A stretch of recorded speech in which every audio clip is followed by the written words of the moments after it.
और बड़ी खबर आ रही है, दोहा में बैठकर अरब देश इजरायल पर नकेल कसने का दावा कर रहे हैं और इजरायल गाजा पर हमला कर रहा है। गाजा में इजरायल के हमले और तेज हो गए हैं और इस पर अब अरब देश जो है वो एकजुट होते हुए दिख रहे हैं। आईडीएफ ने गाजा में होटल सहित दूसरी इमारतों पर हमला किया और इन इमारतों को जमींदोज कर दिया।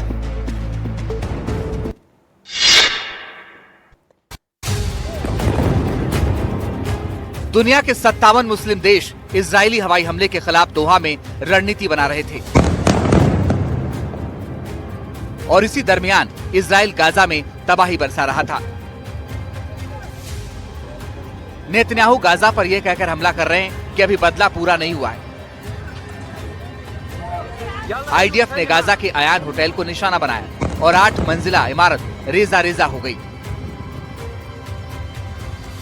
ये गाजा का एकमात्र 5 सितारा होटल था जिसमें 220 कमरे थे।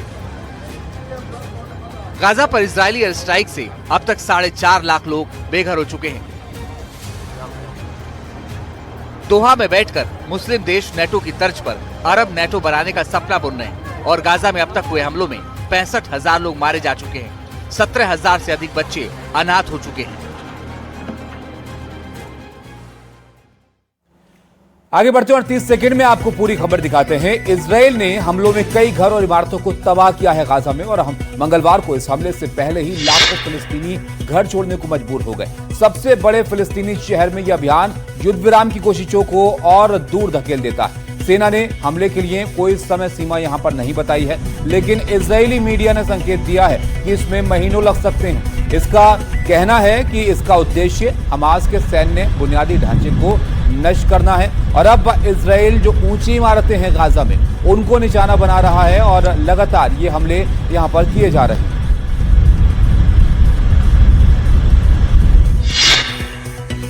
गाजा में इजरायली सेना का अभियान और तेज होने वाला है। इजरायली सेना ने एक वीडियो जारी किया जिसमें टैंक और सैन्य वाहन गाजा शहर में घुसते हुए दिखाई दे रहे हैं। इजरायली सेना ने मंगलवार को ये वीडियो जारी किया। इजरायल ने मंगलवार को गाजा शहर में अपना आक्रमण शुरू किया, जिससे लगभग 2 साल से चल रहे हमलों और बमबारी से पहले से ही बर्बाद हो चुके शहर पर भारी पड़ने का खतरा मंडरा रहा है।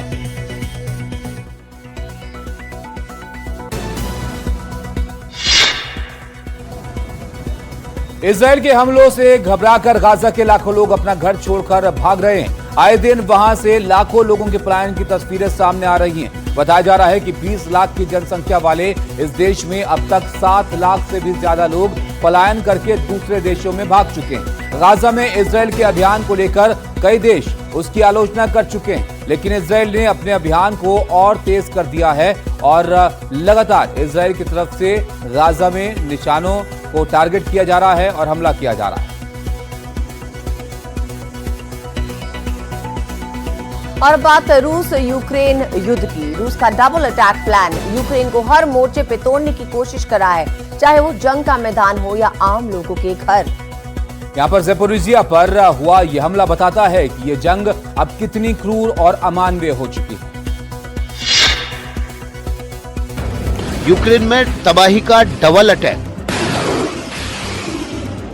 रूस ने यूक्रेन के कई इलाकों में रिमोट माइनिंग सिस्टम से बड़ा हमला किया है।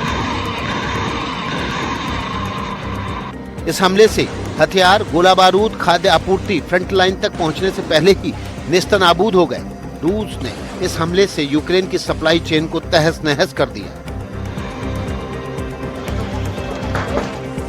लेकिन ये तबाही सिर्फ जंग के मैदान तक सीमित नहीं है। रूस ने मंगलवार की सुबह रिहायशी इलाकों को शमशान में बदलने की कोशिश की। यूक्रेन के ज़पोरिजिया शहर पर रूस की मिसाइलें मौत बनकर बरसी। धमाकों के बाद पूरा इलाका आग की लपटों में घिर गया।